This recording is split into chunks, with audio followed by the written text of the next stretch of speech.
The principal difference between urban growth in Europe and in the American colonies was the slow evolution of cities in the former, and their rapid growth in the latter.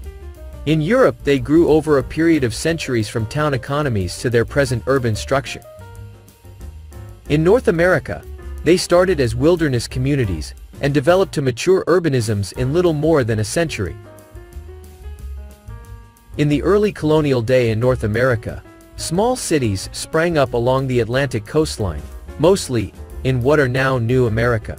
Small cities sprang up along the Atlantic United States and in the lower St. Lawrence Valley in Canada.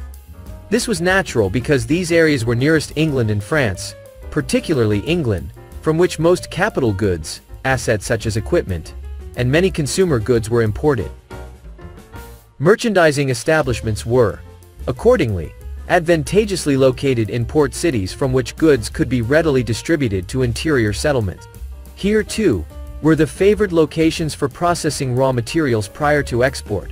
Boston, Philadelphia, New York, Montreal, and other cities flourished, and, as the colonies grew, these cities increased in importance. This was less true in the colonial South, where life centered around large farms, known as plantations, rather than around towns, as was the case in the areas further north along the Atlantic coastline. The local isolation and the economic self-sufficiency of the plantations were antagonistic to the development of the towns. The plantations maintained their independence because they were located on navigable streams and each had a wharf accessible to the small shipping of that day. In face, one of the strongest factors in the selection of plantation land was the desire to have it front on a water highway. When the United States became an independent nation in 1776, it did not have a single city as large as 50,000 inhabitants. But by 1820, it had a city of more than 10,000 people, and by 1880, it had recorded a city of over 1 million.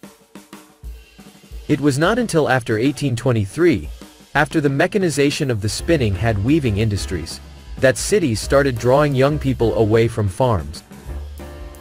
Such migration was particularly rapid following the Civil War, 1861 to 1865,